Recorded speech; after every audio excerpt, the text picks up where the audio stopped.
From healthcare, we will move now to food security, where we want to explore how agriculture and entrepreneurship can coexist, work together to transform Africa's food systems. Africa is a place where agriculture is booming, depending on how we look at it. And agriculture isn't just a sector, it is essentially the lifeline of African economies. So ladies and gentlemen, I'm going to bring on two of our conversationalists, and they'll be having a conversation along with Abby.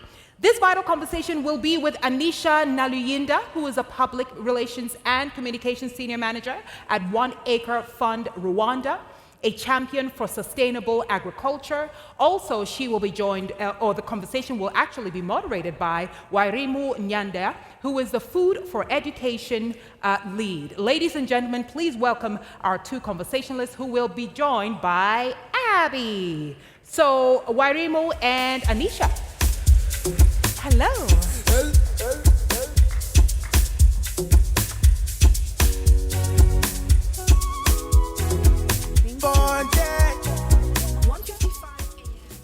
Okay, good afternoon, everybody.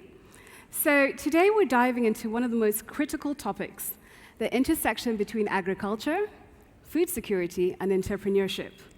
Food insecurity is a growing concern that affects millions across the continent. So to my first guest, I'm going to just try and engage with him. Hello, Abby. My name is Anisha. Can I ask you a question? Hello, Anisha. Abby. Of course. Go ahead and ask your question. I'm here to help and learn along with you. What would you like to know? Abby, could you share with us how much of Africa's population is currently affected by food insecurity?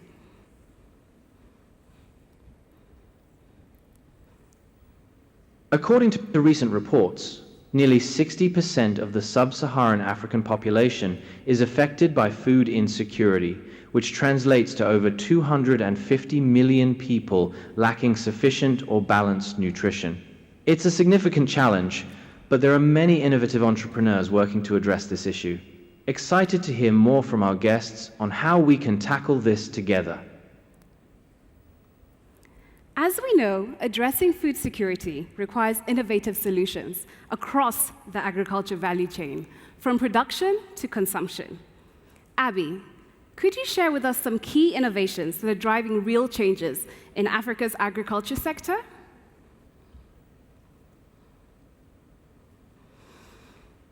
Sure thing. Anisha, innovations like precision agriculture using drones and GPS, mobile farming apps for real-time updates on weather and markets, and climate-resilient crops are making a big impact. Plus, agri-tech solutions such as vertical farming and hydroponics are allowing for more efficient urban farming. These advancements are crucial in building more sustainable and resilient food systems across Africa. Excited to see how these innovations continue to shape the future. Abby, how are these innovations helping to build more sustainable and resilient food systems?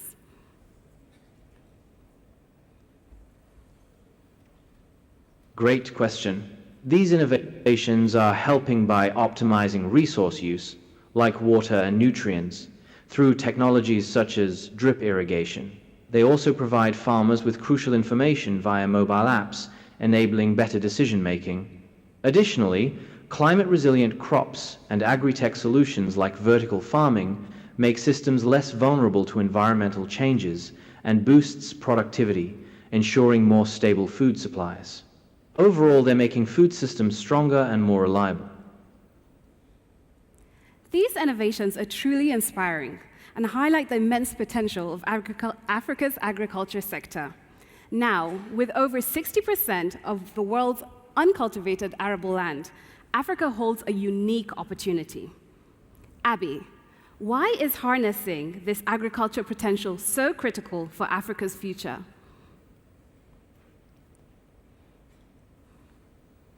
Harnessing Africa's agricultural potential is crucial because it can help tackle food insecurity. Absolutely. Leveraging this potential also helps in building more sustainable and resilient food systems. It allows for better use of resources, introduces innovative practices, and empowers local communities. This comprehensive approach ensures long-term success and stability, making it a win-win for everyone involved. Looking forward to hearing more insights on this. Thank you for these powerful insights. Now let's turn our attention to the incredible work that's been done on the ground by Food for Africa. Wairimu, welcome. Thank you. So Food for Education has been tackling food insecurity head-on by ensuring children aren't hungry and they focus on their education. Can you share more about how Food for Education is improving food security in the communities you work in? Thank you so much, Anisha. I'll start with giving you a fun fact. How do we look at the future global workforce? And one of the statistics that we have is by 2050, 1 in 4 people will be African. And that just tells you, right now, that global workforce are children right now. So one of the things that we have encountered is millions of kids in Africa are going to school hungry. And just imagine everyone in the room, I'm imagining you had breakfast or lunch, but at 3 p.m. you're supposed to be in class, focusing, being able to engage the teachers, and that's the future, that's the current situation with most of these kids. So right now we have 400 million kids in Africa, and 90% of those kids lack proper nutrition. Globally, school feeding programs are a proven solution, and that's why you find regions like the US, the UK, they have quite invested in school feeding programs. But you find that only 14% of those school feeding programs are operating here in Africa. So what Food for Education is trying to do is find a solution to be able to end school and classroom hunger by providing a hot, nutritious, affordable meal. The journey for Food for Education has evolved in the last 13 years. We started by feeding only 25 kids, and as of today, we were able to provide 500,000 meals across over, thank you. And this is across 1,400 schools. And how our blueprint works is layered in 4 layers. One of them is locally sourcing using trusted aggregators from over 20,000 farmers. Second is central storage, and we currently have over 35,000 square foot of storage. The third one is central cooking. And the final one is smart logistics and distribution. But all these 4 layers are elevated in our in-house technology. As you can see, I'm wearing a very cool wristband. And what this wristband enables us to be able to do is for parents to make micropayments, but give us real-time data that I'm able to tell you tomorrow, if I'm cooking rice and beans, how many kids will show up to class, because I have data for the last 8 years to be able to tell me the trends. And what this does is be able to reduce our wastage and hence be able to contain the cost per meal that as we provide these meals. Yeah. Okay, thank you. So food insecurity sounds like a daunting challenge that entrepreneurs can't solve all alone, but you guys have given it a try. So can you tell us more about how you've gone about solving this challenge? Thank you so much, Anisha.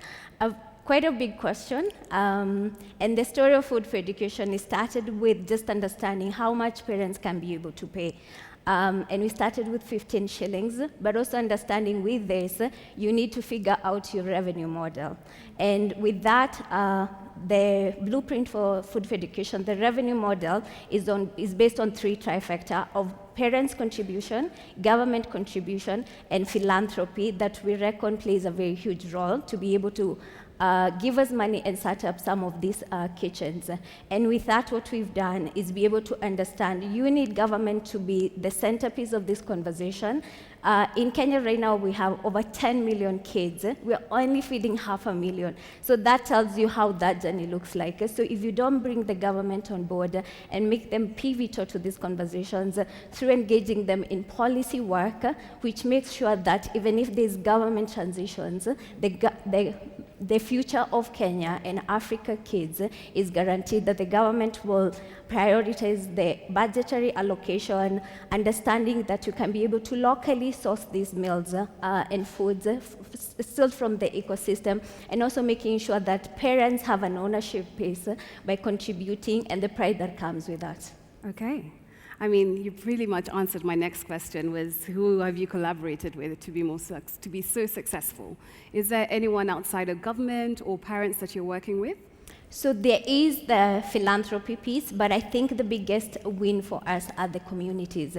Right now, Food for Education has employed over 4,000 employees. 50 of those are parents, so you can imagine the pride that comes with those parents making a meal for their kids.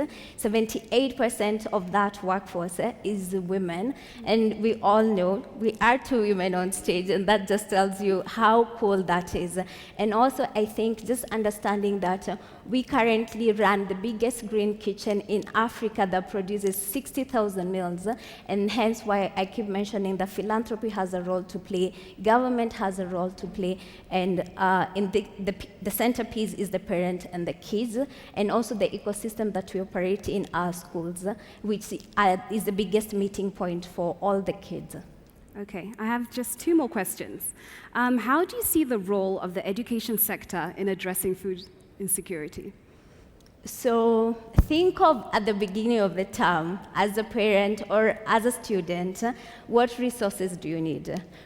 You buy books, there's infrastructure, which are the classrooms, and probably the one thing that most kids do not know is whether they're going to show up to school and there will be a meal. So just understanding how essential school feeding programs are and are supposed to be part of those resources that are supposed to be there.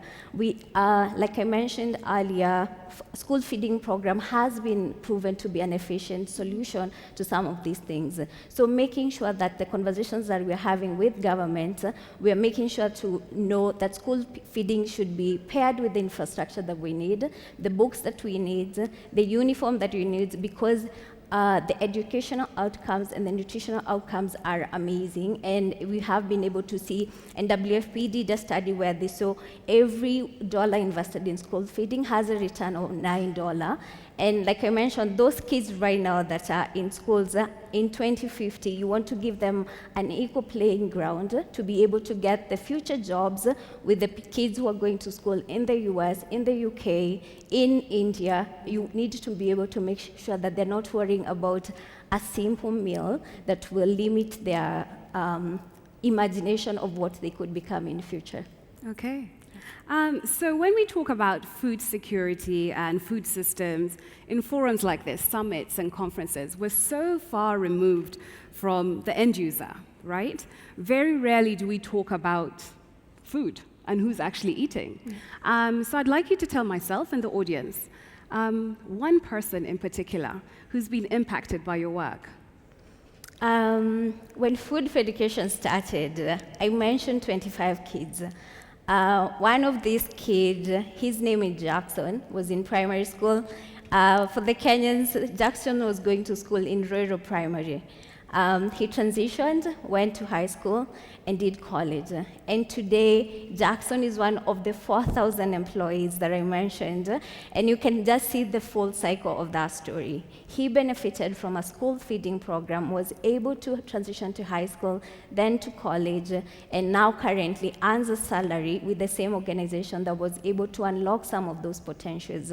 Another person who comes to mind is Michelle, who was able to, in 2023, when we started our Nairobi County partnership, was able to benefit from that, from the program. Right now, she's in high school, and she still wears the Tap to Eat wristband. So the current governor asked, one of the days asked Michelle, why are you still wearing wristband even though this isn't in high school? And you mentioned it's a reminder of what this program was able to do for me in high school. And right now I'm in a national high school, and that's something that stays with her and will forever live with her. Okay. I'll clap for you. So we're wrapping up. Thank you, Arimu, for sharing the impactful work that you're doing. Thank you, Abby, for helping us understand the broader landscape of agriculture within Africa. So the biggest takeaway is it's clear that both innovation and grassroots efforts are crucial in shaping Africa's food systems. Thank you, everybody. Thank you.